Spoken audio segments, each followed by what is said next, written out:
말씀을 중심으로 해서 하나님의 통치를 기뻐하자라는 제목으로 말씀을 나눌 때 큰 은혜 되시기를 간절히 축원합니다. 우리가 누구의 통치를 받느냐, 이게 굉장히 중요하거든요. 우리가 아까도 우리 대한민국을 위하여 기도했습니다만 이 대한민국을 지금 누가 다스리고 있느냐, 우리 착각하지 말아야 될 게 지금 대통령이 다스리는 것도 여야 지도자가 다스리는 것도 아니고 지금 여러 가지 국정의 혼란을 겪으면서 지금 총리가 대행 체제로 지금 가고 있습니다만은 어떤 대통령이나 대통령 대행이 우리나라를 다스리는 게 아니고 우리 대한민국은 누가 다스리고 있느냐? 하나님이 통치하고 있다는 사실이에요. 아멘. 우리가 이걸 믿으시기를 간절히 축원합니다. 이거를 믿지 못한다면 누가 이러면 여기에 또 저러면 저기에 우리 마음을 빼앗기는 삶을 살아갈 수밖에 없어요. 자, 우리가 하나님이 다스리기 때문에 하나님 이런 일도 저런 일도 우리 가운데 허락해 주시고 이끌어 주시게 되는데 그 일 앞에 우리가 하나님 왜 이래? 그게 아니라 하나님이 또 뭔가 뜻이 있어서 우리 가운데 이런 일을 행하시고 또 우리의 죄악이 우리의 잘못 살아왔던 것들이 우리로 하여금 우리를 징계하는 부분들도 없잖아 있는 것이죠. 사사시대 때 그랬잖아요. 이스라엘 백성들이 잘못하니까 징계를 내리는 부분들도 있었잖아요. 회개하고 돌이키면 하나님 또다시 회복시켜 주셨던 일들이 있었어요. 바로 우리가 지금 그런 시기 속에 있다고 저는 생각해요. 그렇기 때문에 이때 우리가 할 일이 바로 무엇입니까? 하나님의 통치를 기뻐하고 하나님께로 돌아갈 줄 알아야 돼요. 아멘. 그럴 때 하나님이 역사하게 되는 줄을 믿습니다. 우리 이스라엘 백성들은 이제 사사들의 통치를 받던 그들이 뭐라고 얘기합니까? 이제 왕의 통치를 원하고 왕의 다스림을 원하면서 사무엘에게 말을 하게 된 것이죠. 사무엘이 근심을 하면서 하나님께 이 백성들이 이렇게 지금 왕을 요구합니다 라고 이야기를 하게 되었을 때 하나님이 사무엘에게 뭘 이야기합니까? 자, 우리 7절 말씀 다시 한번 읽어봅시다. 7절 함께 읽겠습니다. 시작. 여호와께서 사무엘에게 이르시되 백성이 내게 한 말을 다 들으라. 이는 그들이 너를 버림이 아니요 나를 버려 자기들의 왕이 되지 못하게 함이니라. 그들이 왕을 요구하는 일들 앞에 지금 이스라엘만 왕이 없었고 이방 나라 블레셋이나 옆에 있는 아랍 나라나 다 왕이 있었거든요. 근데 이스라엘 백성들이 사사시대를 겪으면서 그들이 뭐를 생각했냐? 우리가 지금 왕이 없어. 자기들이 하나님을 떠났다는 생각은 전혀 하지 않고 뭐가? 왕이 없어서 우리가 이런 어려움을 당한다라고 생각한 거예요. 사람이 자기를 돌아볼 줄 아는 것까지 중요한 게 없어요. 제가 지금 책 한 권을 읽는데 그 책에서 그런 얘기 하더라고요. 우리가 다른 사람이 이야기에 내가 영향을 받으려고 하지 말고 뭐라? 나 자신을 돌아볼 줄 아는 사람이 되어라. 그 얘기를 하더라고요. 누구 이야기 앞에 내가 영향을 받았다 거기에 흔들리는 게 아니라 나를 바라볼 줄 아는 사람이 진짜 군자다라고 이야기를 하더라고요. 사랑하는 성도님, 저는 우리 지체들이 올바로 바라봐야 될 것이 이스라엘 백성들은 왕이 없어서 우리나라가 다른 나라에 이렇게 어려움을 당했다라고 생각을 해요. 근데 그게 아니잖아요. 우리 사사기는 뭘 분명히 이야기합니까? 그들이 하나님을 떠나매, 그들이 우상 숭배를 하매, 바로 그들이 어려움을 당했던 일이거든요. 근데 그것을 전혀 생각하지 못하고 뭐 핑계대는 거예요? 왕이 없어서 그렇다. 그러니까 하나님 뭐라고 그래요? 그들을 말대로 왕을 세워라. 근데 하나님 뭐라고 그래요? 너를 버린 게 아니라 사무엘 사사로 있던 마지막 사사라고 이야기할 수 있는 사무엘 선지자에게 얘기하는 것이죠. 너를 버린 게 아니라 나를 버린 거다. 나를 버린 거다. 그러면서 사무엘에게 사사를 세울 것을 이야기를 해주고 있어요. 그러면서 이스라엘 백성들의 모습을, 이전의 모습을 이렇게 이야기해주고 있잖아요. 8절 말씀 우리 같이 읽어볼까요? 8절 시작. 내가 그들을 애굽에서 인도해 낸 날부터 오늘까지 그들이 모든 행사로 나를 버리고 다른 신들을 섬김같이 내게도 그리 하는도다. 뭐라고요? 하나님, 이스라엘 백성들이 출애굽을 하면서 지금까지 뭐라고요? 하나님을 올바로 섬기지 않았다는 것이죠. 다른 신들을 섬겼다. 그러므로 이들은 계속해서 마음을 딴 데다 두고 살았던 그들의 모습을 이야기를 해주고 있는 거예요. 그런데 저는 너무 놀라운 것 중에 하나가 뭐를 이야기해주고 있는가 하면은 사무엘이 사무엘에게 하나님 이런 이야기를 해요. 자, 우리 9절에 보면 그랬거든요. 그러므로 그들의 말을 듣을 때 너는 그들에게 엄히 경고하고 그들을 다스릴 왕의 제도를 가르치라. 아니, 이제는 그들이 죽을 수든지 밥을 쓰든지 하나님이 냅두면 될 텐데 하나님 뭐라고 얘기했냐? 아니, 왕의 제도가 어떠한지를 가르쳐라 라고 이야기를 해요. 그들이 너희 자녀들을 데려갈 것이고 너희의 땅을 빼앗을 것이고 너희 세금을 내게 하면서 여러 가지 이런 일들이 있을 것이다 라고 이야기하는 것이죠. 그리고 또 하는 얘기가 바로 무엇입니까? 바로 이 율법책을 항상 그 왕 옆에 두어서 말씀을 떠나지 않게 하라라고 하는 이야기를 하는 것이, 그 모든 일을 포함해서 왕의 제도를 가르치고 있는 거예요. 결국 왕을 세운다 할지라도 그들이 하나님을 떠나지 않는 삶을 살기를 원하는 마음으로 그들에게 왕의 제도가 어떠한지, 너에게 어떤 불이익을 줄지, 어려움을 줄지, 어떤 억압을 줄지에 대한 부분들도 정확하게 가르쳐주고 있는 모습을 볼 수 있어요. 저는 이 말씀을 보면서 왜 이스라엘 백성들이 하나님이 나의 왕됨을 포기하고 주변의 나라와 같이 자기들을 다스리는 왕을 세우기를 요구한 이유가 무엇일까요? 왜 그랬을까요? 그리고 이 요구를 듣고 하나님이 슬퍼하신 이유가, 또 사무엘 선지자도 그랬습니다마는 슬퍼한 이유가 바로 무엇일까? 하나님도 그랬잖아요. 너를 버린 게 아니라 나를 버렸다라고 얘기를 해요. 결국 뭐냐면은 이 땅을 다스리고 통치하는 자가 누구인지를 모르는 거예요. 자녀들이 부모의 양육을 받을 때 애들이 엄마 아빠 누구 말을 더 잘 들을까요? 우리 최 권사님, 애들 키울 때 엄마 아빠 중에 누구 말을 잘 들어요? 아빠. 왜 아빠 말을 잘 들을까? 혼내는 것도 있잖아요. 그죠? 잘해줄지 모르지만 혼내는, 집에서 매는 누가 돼요? 아빠들이 많이 되잖아요. 엄마들도 되지만 우리 아들도 보니까 어렸을 때 제가 때리면은 칙소리 않고 맞더라고요. 그러더니 제가 지금도 기억나는 거예요.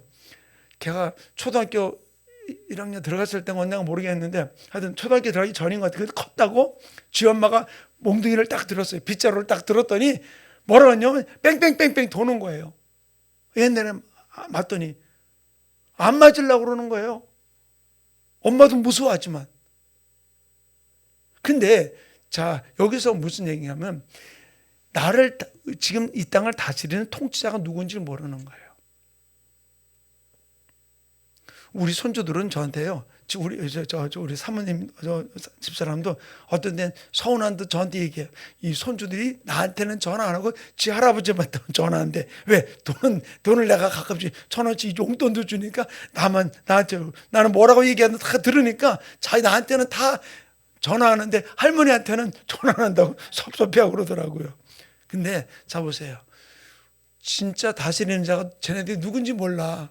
할아버지가 다 하는 줄 알고 있는데 아니거든. 근데 그걸 모르는 거예요, 우리 애들이. 근데 자, 여기서 우리가 알아야 될 일이 있어요. 자, 이 땅을 다스리는 게 누구냐는 거예요. 하나님이 왜 슬퍼했을까요? 하나님이 왜 슬퍼한 이유가 무엇일까? 또 사무엘도 슬퍼한 이유가 무엇일까? 다른 이유. 내 주인이 누군지를 모르는 거예요. 내 삶의 주인이 누군지를 모르는 거예요. 우리가 이 땅을 살아가면서 진짜 기쁨으로 통치받고 나가기 위해서는, 이 땅에서 행복한 삶을 살기 위해서는 바로 무엇이냐? 하나님의 통치를 받는 것이 가장 좋은 거예요. 내가 하나님의 소유라는 사실, 그 사실을 나도 알으면서 나가는 것이 가장 중요한 부분들인데, 지금 이스라엘 백성들은 뭐예요? 자기들이 왕을 세워서 왕이 자기들을 다스리고 자기를 통치하기를 원하고 있던 거예요. 그러면 이방 나라 같이 그들이 부강하게 될 것이라고 착각한 모습인 것이에요. 우리가 잘 알아야 될 일이 있어요. 하나님이 대통령이 다스리는 것 같고 뭐가 다스리는 것 같지만 이 땅은 누가 다스리고 있느냐? 하나님이 통치하고 다스리고 있다는 거예요. 이걸 꼭 기억하시기를 간절히 축원합니다. 그래서 우리가 기쁨으로 하나님의 통치를 받으려면은 바로 우리가 어떻게 해야 되는지 저 두 가지를 오늘 말씀드리려고 그래요. 두 가지. 첫 번째는 바로 무엇이냐? 내가 주님 것이라는 사실을 우리가 인식하는 자 되기 원합니다. 뭐라고요? 내가 주님 것이라는 사실. 그럴 때 우리는 기쁨으로 그분의 통치를 받을 수 있어요. 이사야 43장 1절에 하나님은 이렇게 얘기했어요. 야곱아, 너를 창조하신 여호와께서 지금 말씀하시느니라. 이스라엘아, 너를 지으신 이가 말씀하시느니라. 너는 두려워하지 말라. 내가 너를 구속하였고 내가 너를 지명하여 불러나니 너는 내 것이라. 내가 누구 거라고요? 하나님 거라고. 너는 내 거라고 그랬어요. 최명순 권사님 누구 거예요? 하나님 거. 우리 석준이 누구 거예요? 하나님 거예요. 너는 내 것이라 그러고. 누가? 하나님이 얘기한 게, 내가 얘기한 게 아니라 하나님이 얘기한 거예요. 넌 내 거야. 그러니까 내가 주님의 것이라는 사실을 알면은 그분이 나를 불러주고 나를 생각하고 나를 인정해 주면 그거같이 기쁜 게 없잖아요. 우리 석준이가, 내가 요즘에 석준이가 얘기를 하니까 석준이가 시도 때도 않고 전화해요. 나한테 무슨 일만 있으면 전화해요. 자, 우리가 알아야 될 일이 바로 무엇이냐면요, 내가 누구의 소유인지, 내 주인이 누군지 아는 거예요. 내가 주님 거라는 사실을 알면은 그분이 나를 쓰시는 일 앞에 기뻐하는 것이죠. 자, 아무리 귀한 것도 주인 손에 닿지 않는 물건은 주인이 잊어버리는 거예요. 아무리 천한 그릇이라도 주인 손에서 만져지는 그릇은 기쁨이 되는 거거든요. 저도 제 서재실에 컵이 여러 개가 있어요. 그래서 어떤 때는 제가 컵을 이렇게 돌아가면서 써요. 왜? 이 컵도 저 컵도. 왜냐하면 다 의미가 있는, 저한테는 의미가 있는 컵이기 때문에. 근데 바로 우리가 하나님 손에 내 것이라도 찬장이 있더라도 주인 손에 계속 만져지는 그릇이 좋은 것이지, 저 구석에 처박혀 있으면 무슨 소용이 있겠어요? 우리가 내가 주님의 것이라는 사실을 알게 될 때 우리는 그분이 나를 쓰실 때 기뻐하게 되는 거예요. 그분이 나를 다스리고 나를 또 쓰기 원하는구나, 나 이렇게 쓰기 원하는구나, 나를 이렇게 또 오늘도 만져주시는구나, 그러면서 그 주인의 다스림 앞에 기쁨을 누리는 삶이 이루어지게 되는 줄로 믿습니다. 욥이라는 사람은 우리가 너무 잘 알고 있잖아요. 모든 재산을, 또 모든 그 10자식을 한꺼번에 다 빼앗기고 난 다음에 욥이 고백한 게 바로 무엇이에요? 내 몸이 알몸으로 모태에서 나왔사오니 알몸으로 돌아갈지어다. 그리고 주신 이도 여호와시요 취하신 이도 여호와시니 내가 하나님께 영광을 돌린다라고 이야기를 했어요. 왜? 지금 내가 많은 재산을 갖고 있는 거, 많은 자식을 갖고 있는 게 내 거라고 생각하는 게 아니라 하나님이 주신 것이라는 것을 알고 있기 때문에 바로 그것을 주신 분도 여호와시고 취하여 가신 분도 여호와시니까 하나님만 영광 받으시옵소서. 왜? 그러니까 그분의 다스림이 기쁜 거예요. 자식을 잃어버린 슬픔은 있지만 우리 여기서 알아야 돼요. 그러면서 욥은 밑바닥까지 내려갔고 심지어는 아내로부터 버림받고 내 몸은 병들었고 친구들이라고 찾아와가지고 나를 위로해 주는 게 아니라 오만 비난의 소리, 네가 잘못한 게 뭐가 있느냐라고 이야기하면서 계속 나를 헐뜯는 이야기만 하고 있는 그런 상황 속에서도 욥이 한 일이 바로 무엇이에요? 입술로 범죄하지 않았다 그랬어요. 하나님이 나를 다스리고 통치하고 있다는 사실을 믿었던 것이죠. 왜? 나는 하나님의 것이기 때문에. 욥은 그거를 믿고 있었던 거예요. 그러니까 욥은 많은 재산 앞에서도 겸손했고 그 재산을 하루아침에 다 빼앗겼어도 그것 앞에 원망하지 않았던 이유가 바로 무엇이냐? 나는 누구 거예요? 하나님 건 거예요. 그러니까 그분이 다스리는 일에 기뻐했던 모습을 볼 수 있어요. 두 번째로는 바로 무엇이냐? 나를 하나님이 인도하고 있기 때문에 우리는 기뻐하는 거예요. 그분의 다스림을 기뻐하는 거예요. 자, 욥 가만히 보세요. 그 이후에 하나님이 그를 어떻게 인도했습니까? 그를 어느 누구도 듣지 못했던 하나님의 음성을 듣게 했고, 그리고 모든 일을 회복시키고, 그리고 이전보다 더 많은 자녀들, 재산을 얻게 되었던 모습이 욥기 마지막에 기록해 놓고 있잖아요. 바로 누가 인도했어요? 하나님이 욥을 인도해 가신 것이죠. 합격하고 나니까 인도해 가신 것이죠. 아브라함도 어땠습니까? 아브라함이 이 땅을 살아가면서 그가 살았던 삶을 히브리서 기자는 이렇게 이야기해 주고 있어요. 히브리서 11장 8절부터 10절에 나오는 말씀 가운데 보면 믿음으로 아브라함은 부르심을 받았을 때 순종하여 장래의 유업으로 받을 땅에 나아갈 새 갈 바를 알지 못하고 나갔으며 믿음으로 그가 이방 땅에 있는 것 같이 약속의 땅에 고려하여 이란 약속을 유업으로 함께 받은 이삭 및 야곱과 더불어 장막에 거하였으니 이는 그가 하나님이 계획하시고 지으실 터가 있는 성을 바랐습니다. 하나님이 계획하시고 터가 있는 것, 하나님이 나를 인도하실 것을 바라봤기 때문에 그는 이 땅에 있으면서 외국인과 나그네라 생각하면서 이 땅에 살면서도 못하겠다고요. 이방 약속의 땅을 바라보면서 그는 달려갔던 부분을 이야기를 해주고 있어요. 나를 누가 인도해요? 하나님이 인도하시는 거예요. 그러니까 나를 어떻게 굴리든 하나님의 다스림 앞에 우리는 기쁨으로 순종하는 거예요. 왜? 누가 통치해요? 하나님이 통치하니까. 하나님이 통치하니까. 이 세상에 많은 일들이 있었어도 아브라함은 인도자이신 하나님만을 바라보면서 이 땅을 살아가면서 그 많은 재산을 얻으면서도 이방인과 나그네 같은 삶을 살면서도 하나님의 인도하심을 기쁨으로 바라보고 한 걸음 한 걸음 나갔던 아브라함의 모습을 우리는 볼 수 있어요. 사랑하는 우리 충만교회 성도님, 두 가지 말씀을 드렸죠.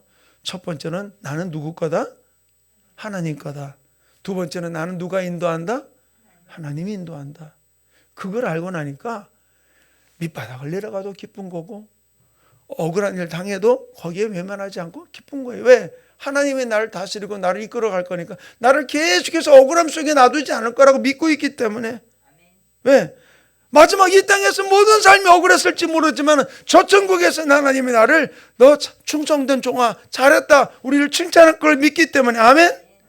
그러니까 하나님의 통치를 받는 자는 우리는 좌절하지 않는다는 사실이에요. 하나님이 나를 다스리기를 원하실 때 우리는 기꺼이 그분의 다스림을 기쁨으로 순종하면서 나가는 우리 충만교회 모든 성도들 되시기를 간절히 축원합니다. 나는 갈 길 모르지만 그분은 나의 길을 아시고 마지막 내 영혼의 안식처로 우리를 인도하셔서 가장 큰 기쁨의 삶을 살게 허락해 주시는 줄로 믿습니다. 그래서 히브리서 기자는 마지막을 이렇게 이야기해서 히브리서 4장 11절을 또 14절 두 구절 이렇게 이야기했습니다. 그러므로 우리가 저 안식에 들어가기를 힘쓸지니 누구든지 저 순종하지 아니하는 본에 빠지지 않게 하려 함이라. 또 14절은 이렇게 기록했어요. 그러므로 우리에게 큰 대제사장이 계시니 승천하시니 곧 하나님의 아들 예수시라. 우리가 믿는 도리를 굳게 잡을지어다. 우리가 주님을 바라보면서 끝까지 달려가는 삶이 이루어질 것을 이야기해 주고 있죠. 이 땅과 저 땅을 통치하시는 그 하나님의 통치를 우리는 기뻐하면서 어떤 일들 속에서 흔들리지 아니하고 하나님의 통치를 기뻐하면서 이 땅에 희로애락에 우리가 흔들리지 아니하고 하나님이 나를 통치하시니 감사합니다. 나를 다스려 주시니 감사합니다. 날마다 주님의 통치를 받으며 나는 하나님의 것이기 때문에 나를 인도하신 하나님을 바라보면서 끝까지 달려가는 하나님 사람들에게 나를 붙들어 달라고 우리 충만교회 붙들어 달라고 우리 주여 삼창 어떻게 통성으로 기도합니다. 주여 주여